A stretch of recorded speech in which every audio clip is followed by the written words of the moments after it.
Prečo je za mňa odpustenie tak veľmi dôležité?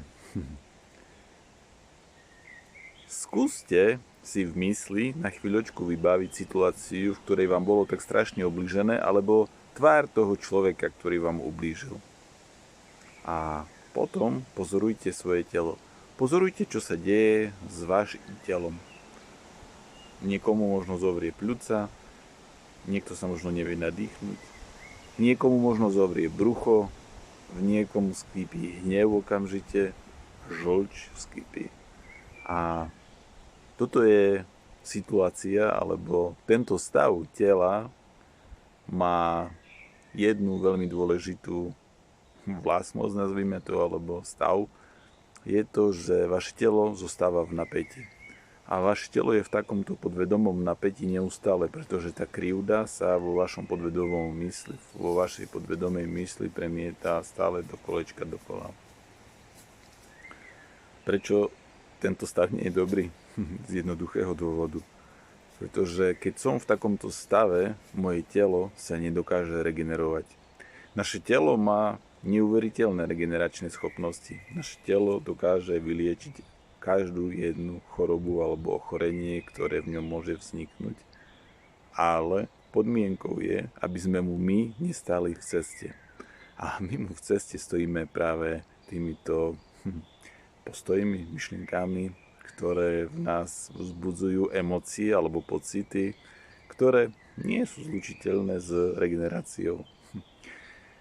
Tak ako teda odpustiť? Stala sa mi taká obrovská krivda a ja teda by som mal odpustiť. Ja? Veď ten chudák si nezaslúži, aby som mu ja odpustil. On si nezaslúži ani, aby som sa na neho pozrel.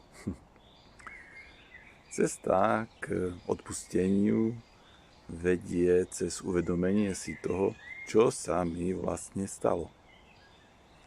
Prečo táto situácia, ktorá mi prišla do života, sa ma tak veľmi dotkla? Prečo sa ma dokázal tak veľmi dotknúť ten človek? Čím som si ja vytvoril vo svojom živote podmienky na to, aby sa ma takéto správanie nejakým spôsobom dotklo? Prečo ja potrebujem v živote takúto situáciu alebo takého človeka? Čo sa mám ja cez túto situáciu naučiť? Čo mi táto situácia, aké učenie nesie do môjho života? Poviete si, to vôbec so mnou nesúvisí. To ten nedobrý, zlý, neviem, jak ho mám nazvať, útočník to mohol byť, tak to on za to môže, ja nie. Každá vec, ktorá sa nám v živote deje, sa deje pre nás, pretože tá realita, ktorú my zažívame, je naša. My si ju tvoríme a títo ľudia nám prichádzajú do života preto, aby my sme pochopili veci, ktoré potrebujeme pochopiť. Aby sme sa naučili to, čo sa máme naučiť. Keď s klientami sedím a rozoberáme tú krivdu, ktorá sa im stala, častokrát dojdeme ku tomu, že tí ľudia sa v skutočnosti nehnevajú na toho útočníka. Pretože ten ani netuší, že vy sa na neho hneváte. V skutočnosti my sa hneváme sami na seba. A ten, kto najviac potrebuje to odpustenie, nie je Fero, Žovka ani Klára, ale ste to vy. Ste to vy sami. Pretože vám najviac ubližuje ten hnev, tie emócie, ktoré prežívate a ktoré by ste chceli, aby prežíval aj ten, ktorý vám ublížil, ale on už častokrát o tom ani netuší. Takže na konci celého toho je vlastne, že ja potrebujem odpustiť sám sebe. A čo potrebujem odpustiť? Individuálna otázka pre každého. Potrebujete sa pošprtať trošičku v tej situácii a v tých pocitoch a v tých emóciách, ktoré ten človek vo vás vyvolal. Prečo sa toto deje? Prečo sa takto cítim? Kedy som sa cítil rovnako alebo veľmi podobne ako teraz v tomto tu zážitku?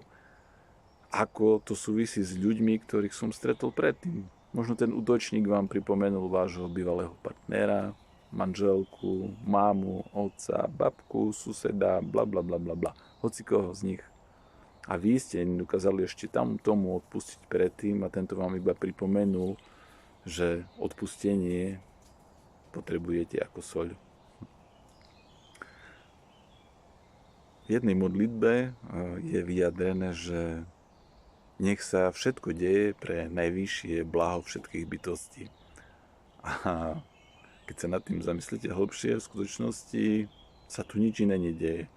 Všetko, čo sa tu deje, je pre najvyššie blaho nás ako bytosti. Otázkou je, čo ste ochotní s tým urobiť. Otázkou je, či ste pripravení prijať, že toto, čo sa vo vašom živote deje, súvisí priamo s vami a je to tu na to, aby ste vy ako bytosť sa trošičku posunuli, trošičku zmudreli a trošičku ináč sa dokázali pozerať na život. Takže tak, priatelia, keď chcete odpustiť, tak držím vám palce a porozmýšľajte prečo, za čo, na čo, prečo vám prišlo do života, čo vám prišlo, ako sa to podobá na to, čo ste zažili už predtým a čo sa máte vďaka tomu zážitku, ktorý vám tá osoba do života priniesla, naučiť. A keď všetky tieto 3 lekcie pozberáte, tak výslednou emóciou namiesto hnevu na tú danú osobu by mala byť vďačnosť. Vďačnosť za to, že prišiel do vášho života alebo prišla do vášho života vám vytiahnuť ten boľavý trň kde spätý alebo kde ste ho mali zabodnutý, aby ste sa vy ako bytosť o trošičku posunuli vpred. Tak držím vám palce a keby to bol problém aj tak kľudne ma môžete kontaktovať, rád vám s tým pomôžem.